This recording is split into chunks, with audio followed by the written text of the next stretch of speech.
quiet man walked through the ornate doors of the church. He was a black priest, his robes simple and worn, a stark contrast to the lavish decorations that filled the grand hall. Sunlight streamed through stained glass windows, painting the aisle in jewels of red, blue, and gold. Lilies and white roses scented the air, their perfume thick with anticipation. The priest, Father Elijah Brooks, moved with a humble grace, his steps almost silent on the marble floor. He looked more like a groundskeeper checking on the arrangements than the man chosen to give the wedding blessing. Guests in their finest suits and dresses barely gave him a second glance. He was just part of the background, a shadow in the corner of a perfect sunlit picture. The bride appeared at the far end of the aisle. Lauren Carter was a vision in white, her dress a cascade of lace and silk that shimmered with every tiny movement. Her face, framed by a delicate veil, was set in a look of fierce determination. This was her day, her perfect day, and everything had to be exactly as she had imagined it. The organ music swelled, a triumphant sound that announced her arrival. But as she took her first steps, her eyes scanned the altar and landed on Father Elijah. Her perfect smile vanished. Her face twisted. The music seemed to stutter. She stopped dead in the middle of the aisle. Her father, a portly man in a tight tuxedo, looked at her in confusion. A chilling silence began to fall over the church as guests noticed the sudden stop. Then Lauren's voice, sharp and ugly, sliced through the sacred air. "Don't bless my wedding," she screamed. The words echoed off the high vaulted ceilings, a shocking violation of the peace. Gasps rippled through the pews. People sat up straighter, their faces a mixture of confusion and horror. Lauren pointed a trembling, accusatory finger at the humble priest. "You don't belong here!" The entire church froze. The air crackled with tension and disbelief. Guests exchanged wide-eyed, frantic looks. Whispers broke out like a spreading fire. "Did you hear that?" a woman murmured to her husband. "What is she doing?" another hissed. The groom, Daniel Hayes, stood at the altar, his own smile wiped clean from his face. He looked from Lauren, his beautiful, furious bride, to Father Elijah, the quiet man who stood unmoving before the congregation. A storm of conflict brewed in Daniel's eyes. He was trapped, caught between the woman he was about to pledge his life to and a man who meant more to him than anyone knew. The humiliation was a physical thing, a thick, suffocating blanket that fell over the room. It clung to the air, making it hard to breathe. All eyes were on Father Elijah. The priest did not flinch. He did not shout back. He simply stood there, his hands folded calmly in front of him. He was a man in his 60s, his face lined with the quiet wisdom of a long life, his dark skin a contrast to his simple white collar. He met the bride's furious gaze not with anger, but with a deep, profound sadness that seemed to absorb all the hatred she was throwing at him. He lowered his eyes, not in shame, but in a gesture of patience, as if waiting for a storm to pass. His presence, so unassuming just moments before, now felt immense. He was like a mountain, silent and unshakable, while the bride was a furious, screaming wind that could do nothing to move him. The guests, who had at first felt pity for the priest, now felt a strange sense of awe. They didn't understand what they were seeing, but they knew it was not a man being defeated. It was something else entirely. Before we find out what happens next, let us know in the comments where you're watching from. And if this story already hits home, smash that like button so more people can see it. Lauren, seeing Father Elijah's quiet stillness, mistook it for weakness. She thought he was cowering, and it only fueled her rage. Her voice grew louder, more venomous. "I said get out!" she shrieked, taking a step forward. "This is my wedding! It's the most important day of my life, and I will not have it ruined by some fraud." The word hung in the air, heavy and poisonous. She wasn't just angry. She was disgusted. Her lip curled in a sneer. "You are not fit to bless this union." Look at you. She raked her eyes over his simple robes, her expression dripping with contempt. You look more like a janitor than a priest. A new wave of shock washed over the crowd. The insult was so personal, so cruel, that it made people physically uncomfortable. They shifted in their seats, looking at the floor, at the ceiling, anywhere but at the scene unfolding before them. Daniel's parents, a well-dressed couple in the front row, looked horrified. His mother, a kind-faced woman named Eleanor, stood up and took a hesitant step toward Lauren. "Lauren, dear, please," she pleaded, her voice a strained whisper. "What is the meaning of this?" Lauren whirled on her future mother-in-law, her eyes flashing. "The meaning is that I will not be humiliated on my own wedding day. I arranged for the head bishop to be here, not him." She gestured wildly at Father Elijah. "His voice is probably raspy and uneducated. He'll mumble through the whole thing. I won't have it." Her arrogance was breathtaking.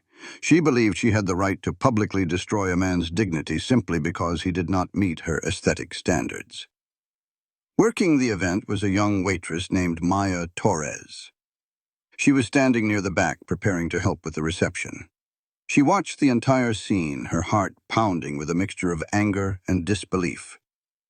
She saw the quiet dignity of the priest and the ugly entitlement of the bride.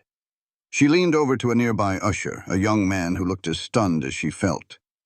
"That's not right," Maya whispered, her voice trembling slightly. "That's just wrong." "Who does she think she is?" The usher could only shake his head, his mouth hanging open. He, like everyone else, was paralyzed by the sheer audacity of the bride. Father Elijah, however, remained a pool of calm in the raging sea of Lauren's tantrum. He listened to every ugly word, every sneering insult. He did not raise his head. He did not offer a single word in his own defense. When she finally paused for breath, he did something that shocked everyone even more than Lauren's outburst. He bowed his head slightly, a small, respectful gesture. Then he turned and began to step aside, moving to retreat from the altar. He was yielding. To the guests, it looked like a complete surrender. They thought he had been defeated, shamed into leaving. They felt a fresh pang of pity for this poor, humble priest who had been so horribly mistreated. But as he moved, there was no fear in his posture. There was no shame in his eyes. His quiet composure was unsettling. It planted a seed of mystery in the minds of those watching. Why was he not fighting back? Why did he seem so serene? His calmness was a question that no one in the church had the answer to. They had just witnessed a brutal act of public humiliation, yet the victim seemed to be the only person in the room who was completely at peace. The truth about Father Elijah Brooks was a story buried deep in the annals of honor, service, and quiet power. To see him in his simple robes, one would never guess the life he had lived. Years before he had dedicated his life to God, he had been a decorated general in the United States Army. But he wasn't a man who commanded tanks or led infantry charges. He was a chaplain, a spiritual warrior who had walked through the darkest valleys of human conflict. He was known as the shepherd of the fallen, a man who could bring peace to a soldier's heart in the middle of a firefight. His voice, which Lauren had so cruelly mocked, had once calmed the fears of dying young men and given hope to those who thought all was lost. He had stood in war zones, surrounded by chaos and destruction, and had been a pillar of unshakable faith. The medals he had earned were not for acts of violence, but for acts of profound courage and compassion. They were tucked away in a simple wooden box in his home, rarely seen by anyone. After retiring from the military, Elijah could have lived a life of ease and public recognition. Instead, he chose a different path. Through wise investments made long ago, he had become a millionaire. But he saw his wealth not as a means for luxury, but as a tool for service. He became a silent philanthropist, a secret force for good in the community. He was a landowner, but the land he owned was used to build things that mattered. He funded the construction of a homeless shelter on the east side of town, a new wing for the local hospital, and a scholarship program for underprivileged students. And years ago, he had donated a significant portion of the money and co-signed for the land itself to build the very church Lauren Carter was standing in. He was a co-owner of the sacred ground she was desecrating with her pride. Half of the church's board of trustees were men and women he had personally appointed, people who knew his true worth. He deliberately chose to live a life of humility. He took a position as a simple parish priest, dressing in modest robes and driving an old, reliable car. He did this because he believed that true power did not need to be announced. It did not need fancy titles or expensive clothes. True power, he often taught, was found in service, in humility, in the quiet strength of one's character. He knew that people often underestimated him, and he welcomed it. It allowed him to see their true nature. Today, he had seen the true nature of Lauren Carter, and it was a profoundly ugly thing. There was another secret, one much more personal, that connected him to this very wedding. Years ago, in a small, quiet ceremony, he had held a tiny baby in his arms. The baby was wrapped in a white blanket, his eyes barely open. With a gentle hand, Father Elijah had poured holy water over the infant's head and baptized him. That baby's name was Daniel Hayes. The man standing at the altar, the groom torn between love and loyalty, was a child of his flock, a boy he had watched grow into a man. Lauren had no idea who she had just insulted. She had mocked the man who had blessed the beginning of her fiancé's life. She had tried to cast out a giant, thinking he was a mouse.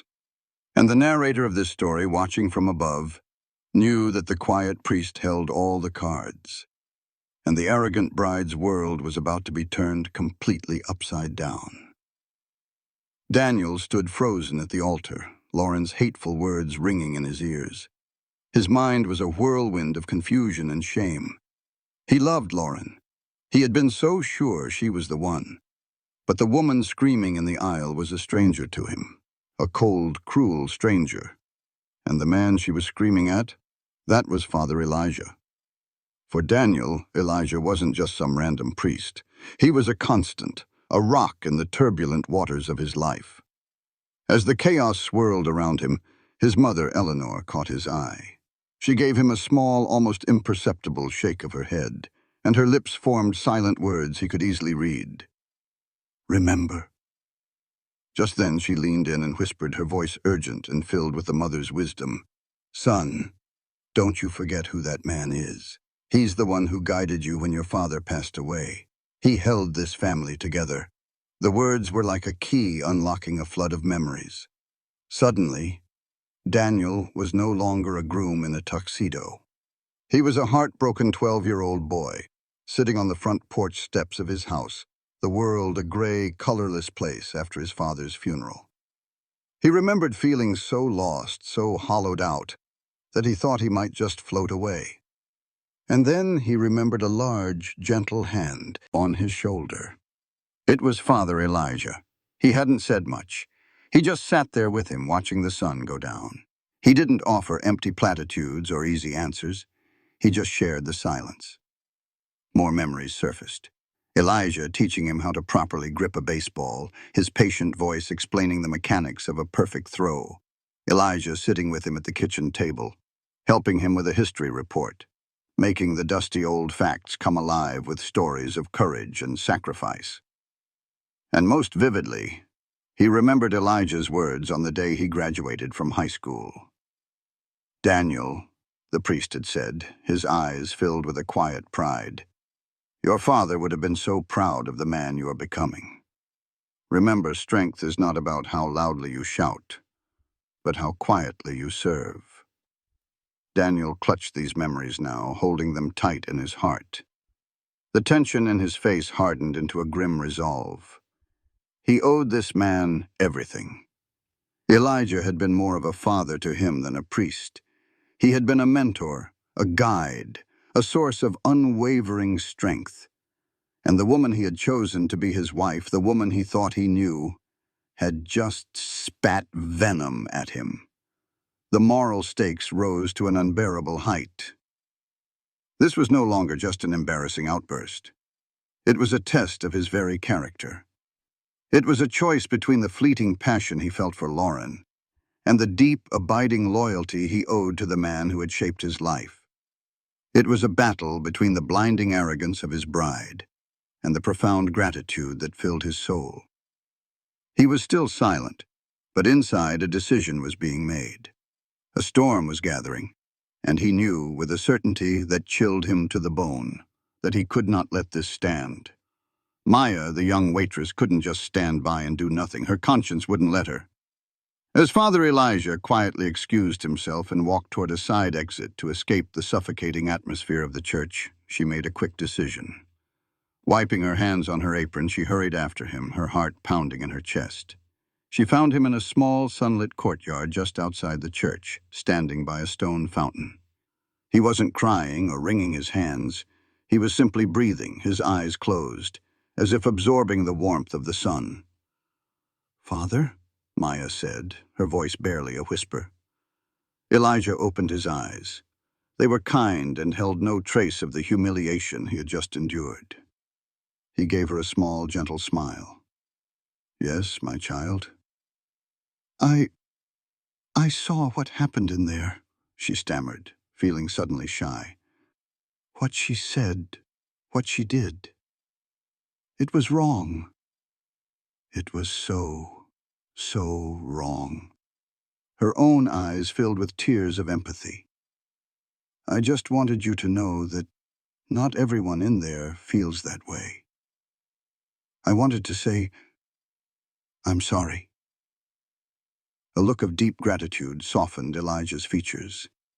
He saw the genuine goodness in this young woman's heart. "Thank you," he said, his voice calm and steady. "Your kindness is a balm to the soul. It means more than you know." Emboldened by his gentle response, Maya took a breath and said what was truly on her mind. "If you need someone to stand with you, to tell people what really happened, I will.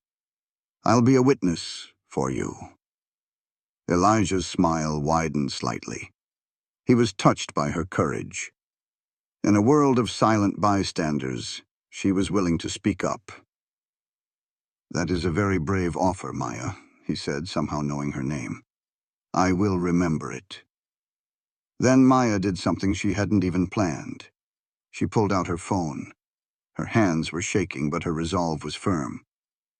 "Just before you left, when she was shouting at her mother-in-law, I—" She hesitated, then confessed. "I recorded a little bit of it. I don't know why. I just felt like someone needed proof of how she was acting." She had captured a short 10-second clip of Lauren's tirade, a snippet of the poison she was spewing. Elijah looked at the phone, then back at Maya. He nodded slowly. He didn't ask to see it. He didn't need to. He simply understood. She had, in her own small way, captured a piece of the truth.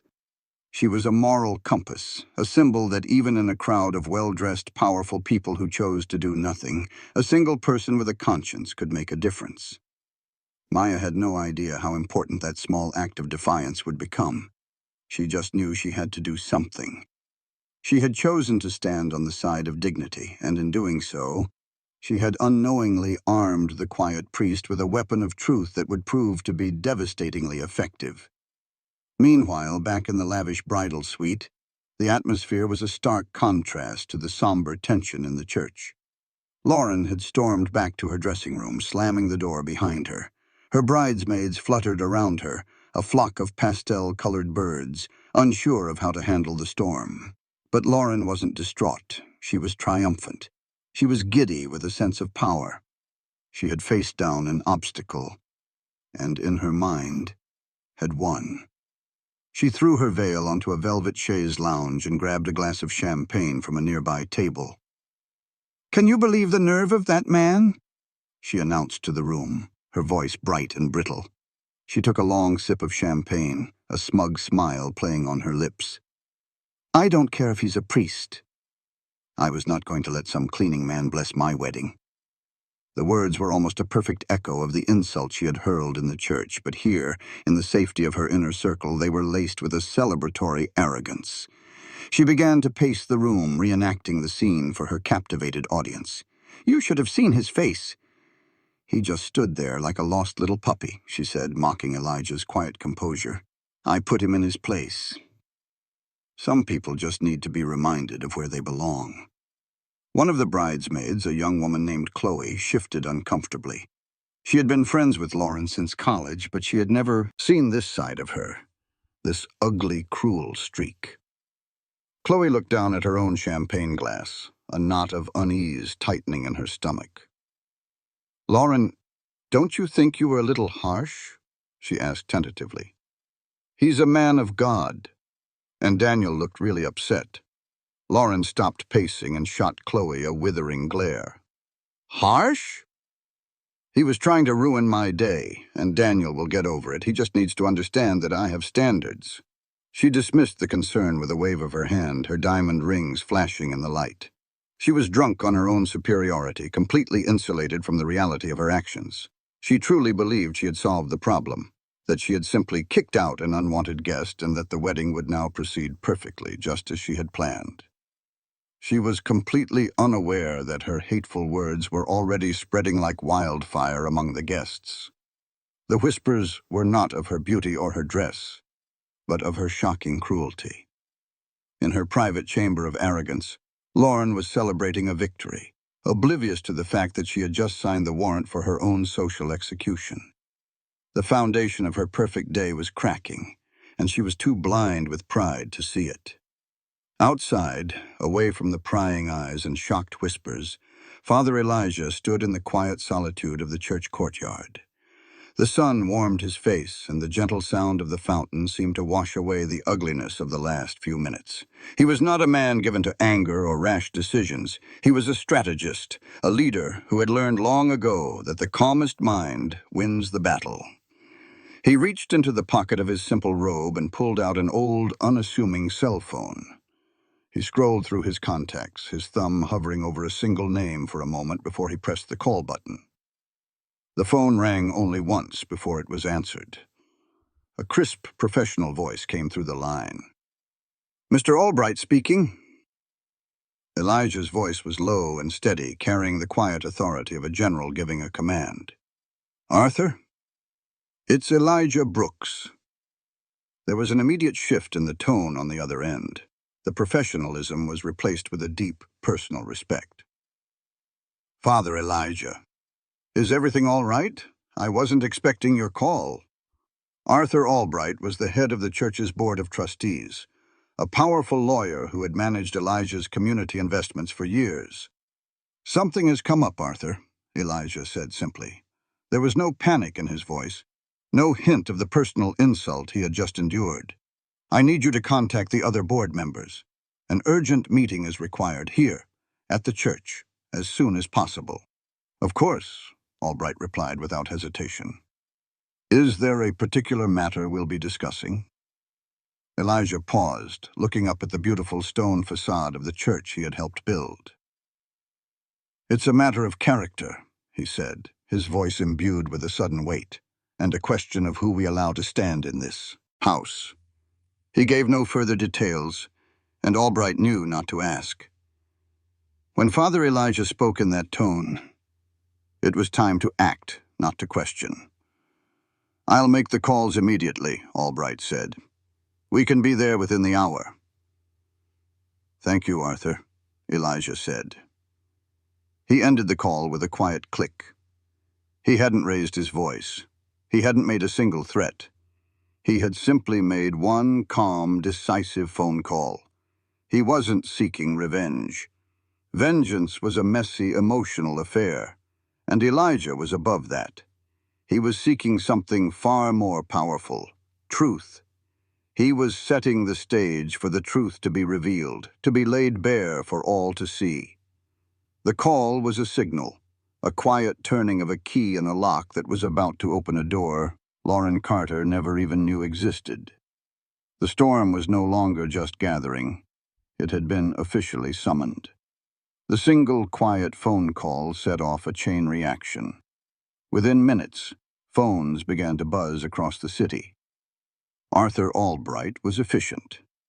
He contacted the 5 other members of the Board of Trustees, a group of influential and respected community leaders, a retired judge, a hospital administrator, a university professor, and 2 successful business owners. The message was simple and urgent. Father Brooks requests your immediate presence at the church. A serious matter has arisen. None of them questioned the summons. They knew that when Elijah called a meeting like this, it was of the utmost importance. Within the hour, a series of expensive cars began pulling up to the church. Solemn-faced men and women in sharp business attire stepped out and walked with purpose toward a private entrance.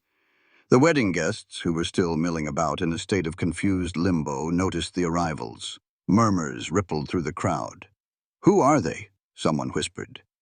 "That's Judge Miller," another replied, his eyes wide. "And Dr. Evans from the hospital. What are they doing here?" The atmosphere, already thick with tension, grew heavier still. It felt as though something significant was about to happen, a reckoning that went far beyond a simple bride's tantrum. Lauren, still sequestered in her bridal suite, remained blissfully ignorant. She believed the delay was simply a matter of finding a suitable replacement priest. She was reapplying her lipstick, convinced that her perfect day was back on track. But out in the main hall, Daniel was growing more and more restless. He paced back and forth near the altar, his jaw tight, his hands clenched into fists at his sides. He saw the board members arrive, and a flicker of understanding and dread crossed his face. He knew these people. He knew they were connected to Elijah. Something was happening, something big. Maya, the waitress, saw the board members arrive too. She had been quietly observing from the back of the church, her phone clutched in her hand like a talisman. Her heart beat a little faster. She didn't know exactly what was going on, but she felt a sense of purpose. She positioned herself near the hallway that led to the church's administrative offices where the board members were being led. She stayed in the shadows, a quiet guardian of the truth she held in her hand, determined to help if she was needed. The pieces were moving into place. The board was assembled. The groom was wrestling with his conscience. The ally was ready. The gathering storm was about to break, and the arrogant bride, busy admiring her own reflection, had no idea she was standing directly in its path. A church assistant, a nervous young woman with a clipboard, knocked timidly on the door of the bridal suite. "Miss Carter," she called out, "you're needed in the pastor's office." Lauren opened the door, a radiant but impatient smile on her face. "Finally!" she exclaimed, thinking they had sorted out the priest situation. "Is the new bishop here? Let's get this show on the road." She swept past the assistant, her expensive gown rustling behind her, and walked confidently down the hallway. She expected to find a senior clergyman ready to apologize for the earlier inconvenience and get on with her wedding. She pushed open the door to the office and walked in. The confident smile on her face faltered, then vanished completely. The room was not empty, save for a waiting bishop. It was full. Seated around a large, polished oak table were the 6 members of the Board of Trustees, their faces grim and unsmiling. Next to them sat Daniel's parents, Eleanor and Robert, who refused to meet her gaze. The church's lawyer was there, a thick file open in front of him. And at the head of the table, in the pastor's own leather chair, sat Father Elijah. He was still in his humble priest's robe, his hands folded calmly on the table before him. The quiet power in the room was immense, a silent judgment that sucked the air from her lungs. The door clicked shut behind her. The room fell into an even deeper silence. The only sound was the frantic beating of Lauren's own heart. This was not a meeting to finalize wedding details. This was an interrogation. This was an ambush. Her confidence began to crumble, replaced by a creeping sense of dread. She looked from one stony face to another, searching for an ally, but found none. She let out a short, nervous laugh, a desperate attempt to break the tension and reclaim control. "Well, this is quite the welcome party," she said, her voice a little too high. "Is there a problem?" She still thought this was all some ridiculous overreaction to her wanting a different priest. She still believed this was a situation she could manage, a misunderstanding she could smooth over with her charm. She still thought she was the most important person in the room. Her arrogance, though shaken, was still intact. "If this is about the incident earlier," she began, a condescending tone creeping back into her voice, "I think we can all agree it was for the best. We just need to move on." She looked directly at Father Elijah, still seeing him as a minor obstacle, a piece of dust she had swept away. She had no idea she had walked into her own tribunal. The silence that followed her words was heavy and condemning. No one responded. No one smiled. They just watched her, their eyes cold and assessing. And in that moment, for the first time, a sliver of genuine fear pierced through Lauren's thick armor of entitlement. She realized with a sickening jolt that she was not in control here. In fact, she had never been in control at all. Arthur Albright, the head of the board, cleared his throat. The sound was like a gavel striking wood, calling the proceedings to order. He gestured toward Father Elijah. "Miss Carter," he said, his voice devoid of any warmth, "perhaps we should begin with a proper introduction so you understand the gravity of this situation." Father Elijah stood up slowly. His movements were deliberate, filled with a quiet authority that commanded the attention of everyone in the room. He reached for the collar of his simple priest's robe. With a smooth, practiced motion, he unfastened it and shrugged the garment from his shoulders. He laid it carefully over the back of his chair. Underneath, he was not wearing the simple black clothes of a parish priest. He was wearing a perfectly tailored dark navy suit. Pinned to the lapel was a small, subtle bar of ribbons, military decorations that spoke of a lifetime of service and honor.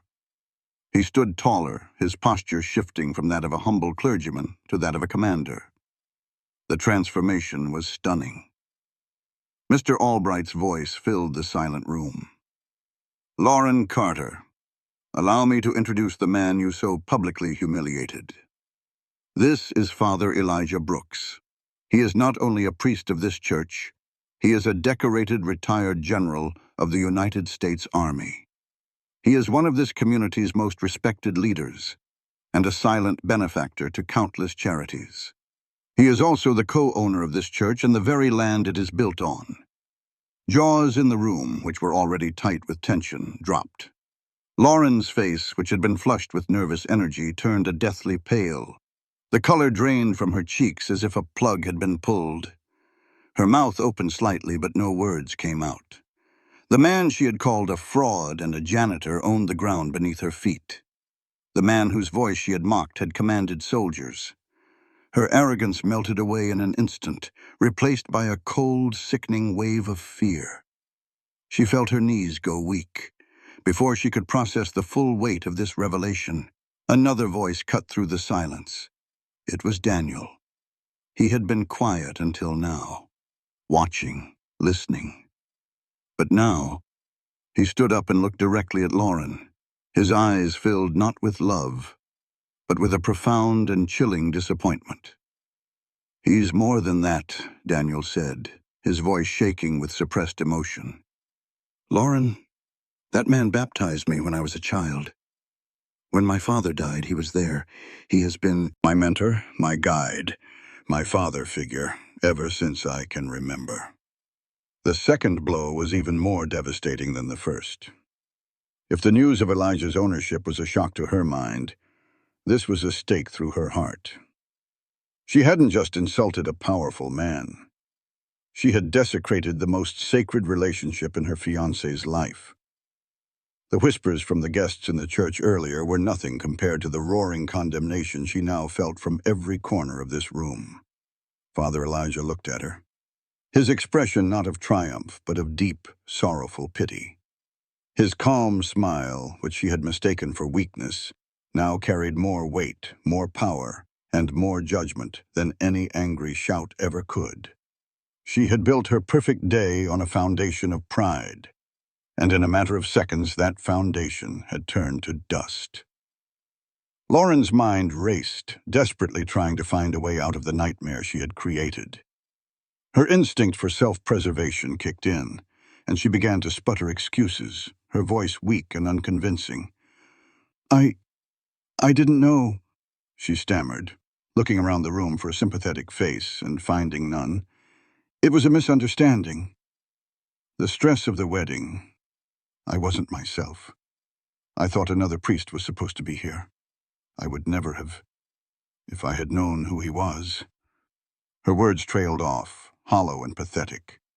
She was not apologizing for her actions, only for the fact that she had insulted someone important. Her apology was for getting caught, not for being cruel.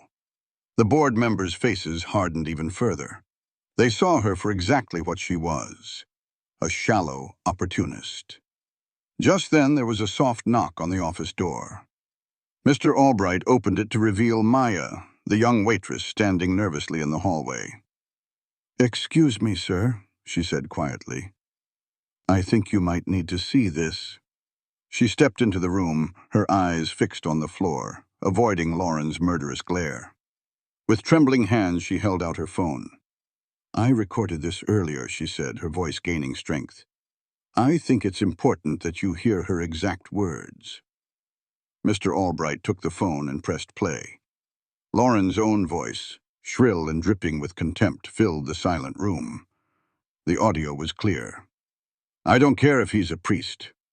I was not going to let some cleaning man bless my wedding." The ugly words hung in the air, an undeniable testament to her true character. It was not a misunderstanding. It was not stress. It was pure, unadulterated prejudice. The recording was the final nail in her coffin. Daniel looked at her, and any remaining shred of love or sympathy in his eyes vanished, replaced by a cold, hard disgust. This was who she really was. The beautiful woman he thought he loved was just a mask, hiding a cruel and arrogant soul. The humiliation in the room flipped completely. All the shame and embarrassment that had been heaped upon Father Elijah was now transferred back onto Lauren, magnified 100 times over. She was stunned into absolute silence. Her bridesmaids, who had been called in to hear the verdict, stood huddled in a corner, pointedly avoiding her eyes. They wanted nothing to do with her. In that moment, Lauren Carter was utterly and completely alone, exposed and condemned by her own words. The meeting concluded. The verdict was silent but absolute. The group rose and walked back out into the main hall of the church, where the guests were still waiting in a state of anxious confusion. Lauren stumbled after them, her face a mask of shock and disbelief. Daniel walked straight to the altar and took the microphone from its stand. The gentle feedback squeal silenced the murmuring crowd. Every eye was on him. He took a deep breath, his gaze sweeping over the faces of his friends and family. "I'd like to thank you all for coming today," he began, his voice steady and firm. "But I'm afraid this wedding cannot continue." A collective gasp went through the church. Lauren, standing a few feet away, froze as if she had been turned to stone. The words hit her like a physical blow. "No," she whispered, shaking her head in denial. "Daniel, no." But Daniel wasn't looking at her. His eyes were on Father Elijah, who had taken his place at the front of the church. "A wedding is supposed to be a union based on love, respect, and shared values," Daniel continued, his voice ringing with conviction. "Today I learned that my values are not shared by the person I was about to marry. I cannot, in good conscience, join my life with someone who has shown such profound disrespect and cruelty to a man I love and admire." He then turned to Elijah. "Father," he said, his voice thick with emotion, "I am so sorry for what happened here today. I ask for your forgiveness." Father Elijah stepped forward and placed a hand on Daniel's shoulder. He smiled, a genuine warm smile that reached his eyes. "There is nothing to forgive, my son," he said gently. Then, in front of the entire congregation, he raised his other hand and made the sign of the cross. "May God bless you, Daniel Hayes," he said, his voice full and resonant. "May He guide you on your path and fill your life with wisdom and compassion." He blessed Daniel, and Daniel alone. It was a powerful, symbolic act. He was blessing the man of character, not the broken union. The crowd erupted into a flurry of whispers and murmurs. Then Mr. Albright stepped up to the microphone. "On behalf of the Board of Trustees," he announced in a loud, clear voice, "due to the deplorable behavior witnessed here today, Ms. Lauren Carter is hereby barred from using any of the church's facilities, now and in the future." It was a public excommunication. Lauren had been fired from the good graces of the entire community. Her face crumpled. The humiliation was absolute. She was no longer a beautiful bride, but a social outcast. With tears of shame and rage streaming down her face, she turned and fled down the aisle, her dream wedding in ruins around her. No one went after her. Daniel watched her go for a moment, then turned and pulled Father Elijah into a tight embrace. Tears streamed down his own face now, but they were tears of relief, of gratitude, of having chosen right over wrong. The long, painful ordeal was finally over. In the aftermath of the collapsed wedding, as guests began to disperse, talking in hushed, excited tones about the day's incredible drama, Father Elijah sought out one person in particular. He found Maya Torres near the back of the church, quietly helping to clear away glasses, her face still flushed from the intensity of the confrontation in the office. "Maya," he said, his voice gentle. She turned, her eyes wide. "Father Brooks." "Or General Brooks," she said, unsure of what to call him. He smiled. "Elijah is just fine," he said. He placed a kind hand on her arm. "I came to thank you. What you did today took a great deal of courage. You chose to speak up when it would have been much easier to stay silent. You stood for what was right." Maya blushed, looking down at her shoes. I couldn't let her get away with talking to you like that. It wasn't fair." "Fairness is a rare commodity," Elijah said wisely. "That is why we must fight for it, even in small ways. Your small act of conscience changed the tide today. You provided the truth when it was needed most." He then reached into the inside pocket of his suit jacket and pulled out a business card and a pen. He wrote something on the back of it and handed it to her. "This is the contact information for the director of my educational foundation," he explained. "I have just authorized a full scholarship for you, for whatever field of study you wish to pursue. Your tuition and books will be taken care of." Maya stared at the card, then back at Elijah, her jaw dropping. She was speechless.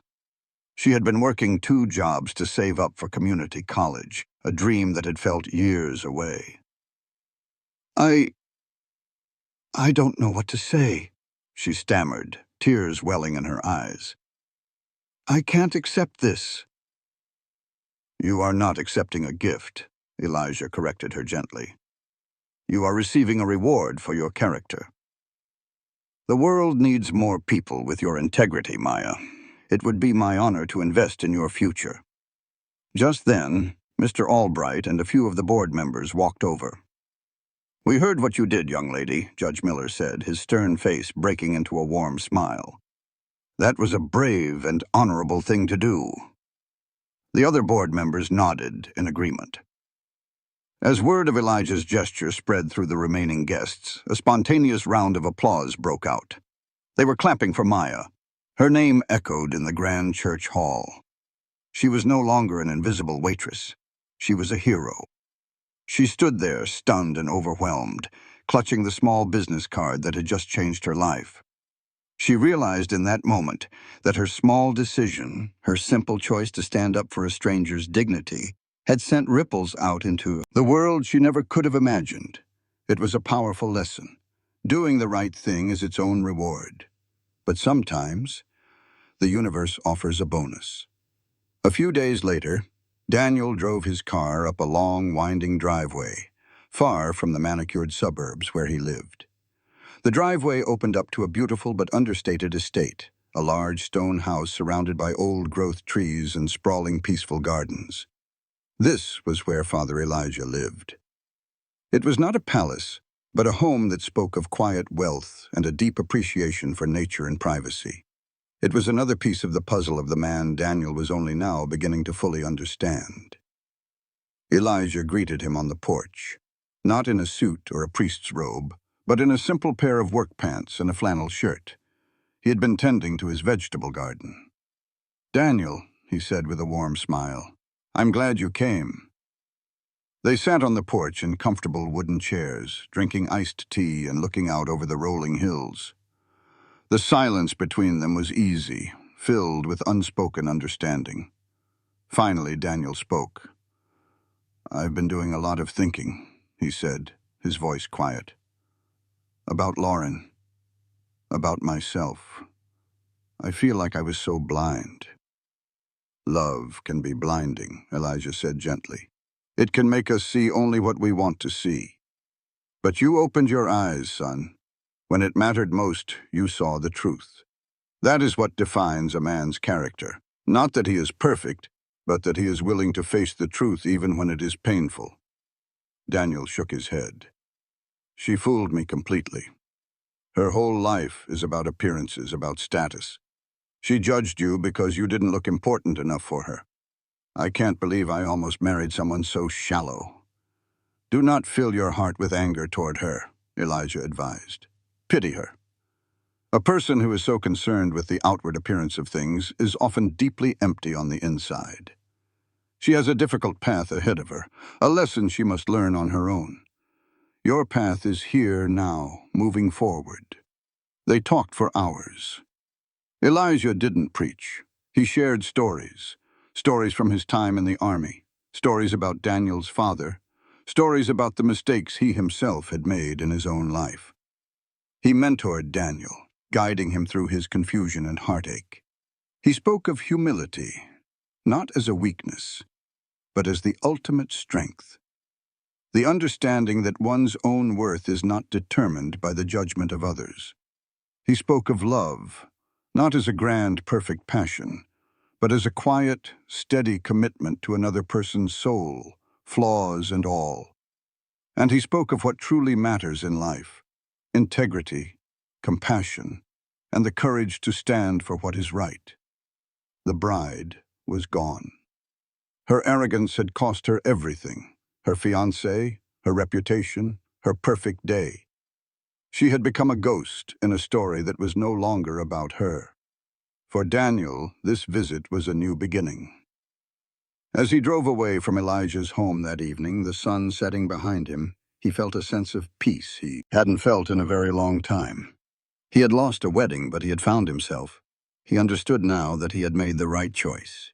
He had stood for truth, for loyalty, and for the quiet, humble man who had been a guiding light his entire life. And so the story comes to its close, leaving us with a powerful and timeless lesson. It is a story that teaches us to look beyond the surface, to see the character of a person, rather than the cost of their clothes or the title before their name. Lauren saw a humble priest and judged him as worthless, never imagining he was a general, a philanthropist, and the very foundation of the church she stood in. She let her pride blind her to the truth, and in doing so, she orchestrated her own downfall. Daniel, faced with an impossible choice, ultimately listened to the voice of his conscience, choosing loyalty and gratitude over a shallow and brittle love. And Maya, a young woman with nothing to gain and everything to lose, chose to do the right thing simply because it was the right thing to do, and her life was changed forever. This story serves as a profound reminder. Never mistake humility for weakness. The quietest person in the room is often the most powerful. Their strength is not in what they say, but in what they do, not in what they display, but in what they have built. Never mock what you do not understand. The world is full of hidden giants, people of immense worth and quiet dignity who do not feel the need to announce their own greatness. They are the bedrock of our communities, the silent pillars that hold everything up. To disrespect them out of ignorance or arrogance is to risk your own ruin. For the one you disrespect today may hold the very keys to your future tomorrow. True worth is not in what we own or how we look, but in how we treat others, especially those we believe have nothing to offer us. If this story about dignity and justice moved you, don't forget to subscribe for more inspiring stories like this one. What would you have done in this situation? Let us know below.